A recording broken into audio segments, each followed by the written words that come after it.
అందరికీ నమస్కారం. తెన్నేటి లక్ష్మీస్ కిచెన్కి స్వాగతం. ఇంకా లేట్ చేయకుండా ఈరోజు రెసిపీలోకి వెళ్ళిపోదాం. ఇవాళ మనం గుమ్మడికాయ హల్వా చేసుకుందామండి. దీనికి కావాల్సిన పదార్థాలు: తెయ్య గుమ్మడికాయ హాఫ్ చెక్క, బెల్లం కానీ చక్కెర కానీ తీసుకోవాలి, ఇలాచీలు 4 నుంచి 5 తీసుకోవాలి, కొద్దిగా నెయ్యి, జీడిపప్పులు, బాదం పప్పులు, ఎల్లో ఫుడ్ కలర్.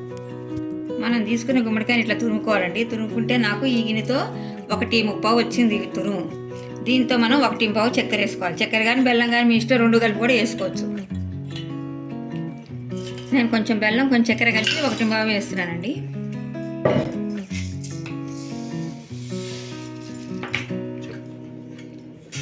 కొంచెం బెల్లం కొంచెం చక్కెర కలిపి 1 గిన్నె వేసుకున్నానండి.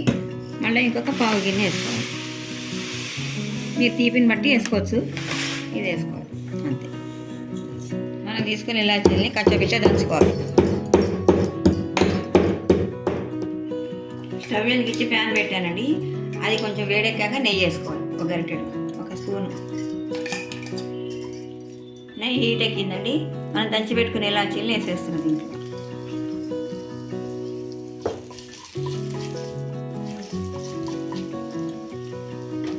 ఇది కొంచెం వేగాక ఈ తురుమంతా వేసేసుకోవాలి. మీడియంలో పెట్టుకొని ఇలా కింద మీద కలుపుకుంటూ ఉండాలండి. వాటర్ వస్తుంది దీంట్లో వేగాక. ముందర చక్కెర బెల్లం అవన్నీ వేసేకూడదు, బాగా వేగాలి. వేగకపోతే పచ్చివాసన పోదు.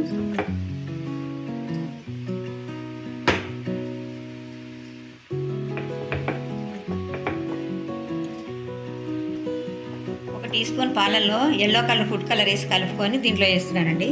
మీకు ఇష్టం ఉంటే వేసుకోవచ్చు, లేకపోతే లేదు. నేనైతే వేస్తున్నాను, కలర్ మంచిగా ఉంటుందని. అలా కలపాలి. మంచి కలర్ వస్తుంది, ఎల్లో కలర్, మామిడి పండు కలర్. బెల్లం వేసిన కలర్ వస్తుంది, కానీ ఇది కూడా మంచి బాగుంటుంది. ఇంకా ఒక 10 నిమిషాలు వేయించినాక ఇట్లా వాటర్ వస్తుందండి. వాటర్ వచ్చినాక మన బెల్లం కానీ చక్కెర కానీ వేసుకోవాలి. తడితడిగా అయింది అనమాట. మరి మాడిపోయిట్లో వేయించుకోకూడదు, సిమ్లో పెట్టి వేయించుకోవాలి. మనం తీసుకున్న బెల్లం చక్కెర మిక్స్ చేసుకొని వేసేసుకోవాలి.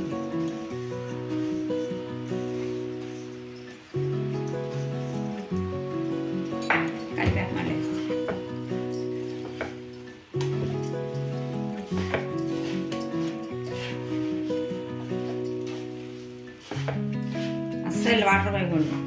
ఈ వాటర్తోనే ఉడకాలి ఇదంతా మొత్తం.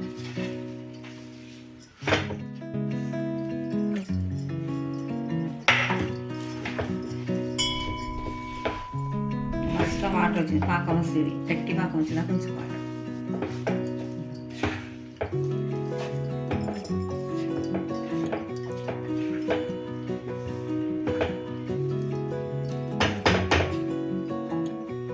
చక్కెర బెల్లం వేసాక ఇట్లా పలచగా అయిపోద్దండి.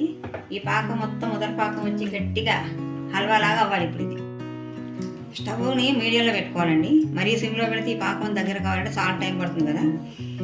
మీడియంలో పెట్టుకొని వేయించుకోవాలి. ఇట్లా కలుపుతూ ఉండాలి, అడుగంటకుండా.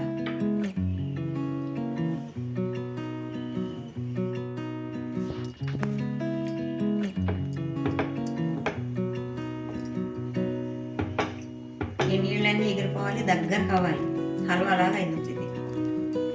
హల్వాని ఇది అసలు. పెట్టి ఒక 10 నిమిషాలు అయిందండి. ఈ మాత్రం చిక్కబడింది, ఇంకా చిక్కబడాలి, హల్వాలాగా అవ్వాలి ఇదంతా. ఇంకొక 10 నిమిషాలు అయిపోతుంది. అప్పుడు జీడిపప్పులు అవన్నీ వేయించుకొని వేసుకోవాలి. బాదం పప్పులు, కిస్మిస్లు, జీడిపప్పులు. ఇంకొక 5 మినిట్స్లో ఆఫ్ చేయొచ్చండి. స్టవ్ అయిపోయింది, ఆల్మోస్ట్ ఆల్ అయిపోయినట్టే. ½ అన్ అవర్ పెట్టాం ఇంచుమించుగా మనం. ఒక 5 మినిట్స్లో దగ్గరికి వచ్చేస్తాం. మీడియంలో పెట్టుకొని ఒక అరగంట అయినాక ఉడికించుకుంటే వేయించుకుంటే ఇట్లా అవుతుందండి గట్టిగా. ఇప్పుడు తీసేసి జీడిపప్పులు అవన్నీ నేతిలో వేయించుకొని వేసుకోవాలి. ఆల్రెడీ పచ్చకర్పూరం మేము వేసేసాం, మీకు ఉంటే వేసుకోవచ్చు, లేకపోతే లేదు, ఆప్షనల్ అది. ఇలాచీలు అయితే వేసాం కదా ఎవరికైనా. ఇంతేనండి, గుమ్మడికాయ హల్వా రెడీ అయిపోయింది. ఈ రెసిపీ మీకు నచ్చినట్లయితే షేర్ చేయండి, లైక్ చేయండి, సబ్స్క్రైబ్ చేయండి. నా కొత్త వీడియోస్ మీ వరకు రావాలంటే బెల్ ఐకాన్ ప్రెస్ చేయండి. మరొక మంచి రెసిపీతో మీ ముందరికి వస్తాను. Thank you.